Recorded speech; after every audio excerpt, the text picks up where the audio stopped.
فرعون کے شکنوں کو اس کی قوم کی طرف بھیجا تو اس نے کہا اے میری قوم اللہ کو بھیجو، اس کے سوا تمہارا کوئی خدا نہیں، تو کیا تمہیں ڈر نہیں؟ معزز صاحب آئی سورہ المؤمنون آیت نمبر 23 اور 12 نمبر 18، یہاں سے اللہ رب العزت نے 4 نبیوں کے واقعات کا ذکر فرمایا تاکہ مسلمان سنیں اور اس سے عبرت حاصل کریں۔ سب سے پہلے حضرت آدم علیہ السلام کا اللہ رب العزت نے ذکر فرمایا۔ حضرت نوح علیہ السلام کی اس آیت کریمہ میں اللہ رب العزت نے جو واقعہ مختصر طریقے سے ذکر فرمایا کہ اس کو سنو اور عبرت حاصل کرو۔ حضرت نوح علیہ السلام اللہ کے نبی 950 سال تک دین اسلام کی تبلیغ کرتے رہے، لوگوں کو برائی سے روکے اور اچھی چیزوں کی طرف بلانے لگے، اچھی چیزوں کی طرف بلانے لگے اور برائی سے لوگوں کو روکتے رہے۔ کتنے سال تک؟ 950 سال۔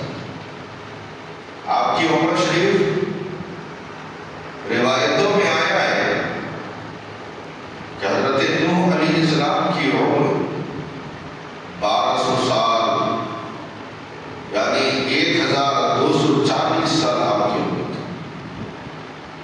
یہ عمر کم نہیں ہوتی، ہم تو 100 سال نہیں جیتے اور آپ کی عمر 1240 سال۔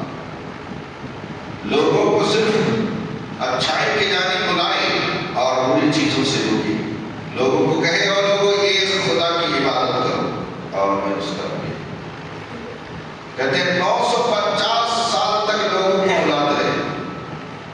جتنے لوگوں نے ایمان لایا، کہتے طوفان نوح میں جو کشتی تھی نا وہی لوگ مومن تھے، جو غرق ہو گئے وہ تو مومن تھے۔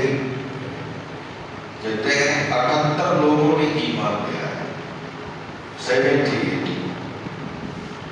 اور یہ طوفان جو آیا کہتے ہیں زمین پانی ابلنے لگی، آسمان سے پانی برسنے لگا، تیز ہوا چلنے لگی، اللہ کا قہر وبا کی شکل میں بن کر آیا، مگر لوگ محفوظ ہوئے جو لوگ ایمان لیا۔ ایمان کی دولت بڑی طاقت، ایمان کہتے ہیں سارے دنیا تباہ ہو گئی مگر ایمان والے محفوظ ہوئے۔ اس لیے اپنے ایمان کو کی حفاظت کریں۔ ساتھ ہی ساتھ حضرت نوح علیہ السلام کی قوم پر 950 سال سے پہلے تو وبا نہیں آئے نا، کہتے ہیں وہ طوفان نہیں آیا، اور اس وقت کیوں آیا؟ اس لیے آیا کہ حضرت نوح علیہ السلام کی ان لوگوں نے انکار کیا، جائیں نہیں مانتے ہیں ہم، یہاں تک نعوذ باللہ ظالم گستاخی کی آپ پیش آ گئے۔ حضرت نوح علیہ السلام نے ہاتھ اٹھا کر رب کی بارگاہ میں دعا کرتی، رب قدیر یہ لوگ حق کی جانب آنے والے نہیں، مولا اپنے قہر میں ان کو آگ لے۔ اللہ رب العزت نے دعا قبول فرمائی۔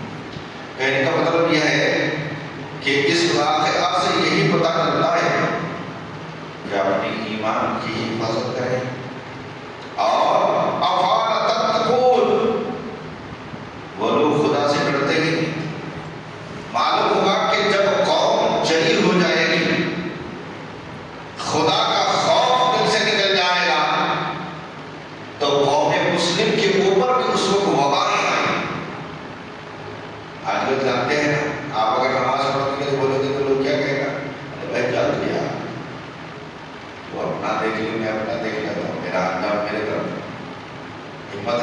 کے اندر اس کو کوئی ڈر ہے اللہ کا کہ آنکھیں بند بھی تو ہو سکتی ہے اس کے بعد 10 منٹ کے اندر؟ کیا لکھے گارنٹی ہے اس کے کہ بھائی تو 80 سال جیے گا؟ کسی پاس لکھت ہے؟ نہیں نہ معلوم کب اس کی موت ہو جائے گی، مگر اتنا بے خوف ہو گیا انسان دنیا کی محبت میں کہ ساری چیزیں بھلا بیٹھا۔ کہتے ہیں ایسے ہی تو وہ لوگ بھی بھلائے بیٹھے تھے، وہ لوگ بھی کہتے تھے مرنا تو ہے ہی نہیں، جب ہم نے جو چیز دیکھا ہی نہیں تو اس کو مانے کیوں؟ اسی لیے ان لوگوں پر الگ طریقے سے اللہ کا عذاب آیا۔ تو اگر قوم اللہ کے ڈر قوم کے دل سے نکل جائے تو اس قوم پر اللہ کی وبائیں اور عذابیں نازل ہوتی ہیں۔ اسی لیے خدا کا خوف دل میں رکھیں اور برائی سے دور رہیں اور نیک کام کرنے کی کوشش کریں۔ اللہ رب العزت دعا کریں گے مولا تبارک و تعالیٰ ہم سب کو نیک کرنے کی توفیق فرمائے۔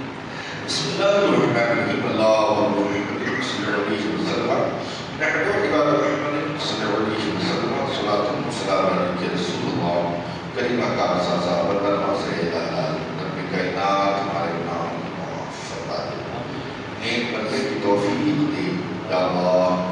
بالخصوص شہنشاہ جتنے مسلمان رہتے ہیں سبوں کے ساتھ خیر کا معاملہ فرما، یا الہ العالمین سبوں کو نیک بننے کی توفیق دے مولا، صوم و صلاۃ کی توفیق عطا فرما، سبوں کے درمیان الفت و محبت عطا فرما، بغض و حسد دور عطا فرما، تقریر اولیٰ کے ساتھ نماز و جماعت ہم سبوں کو ادا کرنے کی توفیق عطا فرما، امام علی مقام امام حسین رضی اللہ تعالیٰ عنہ سے محبت کی توفیق عطا فرما، اہل بیت نظام خلفائے راشدین و صحابہ کرام سے ہم سبوں کو محبت کی توفیق عطا فرما۔ ان اللہ و ملائکتہ یصلون علی النبی یا ایھا الذین آمنوا صلوا علیہ وسلموا تسلیما، صلی اللہ علیہ وآلہ صلی اللہ علیہ وسلم، صلاۃ والسلام علیہ رسول اللہ، سبحان ربک رب العزۃ عما یصفون وسلام علی المرسلین۔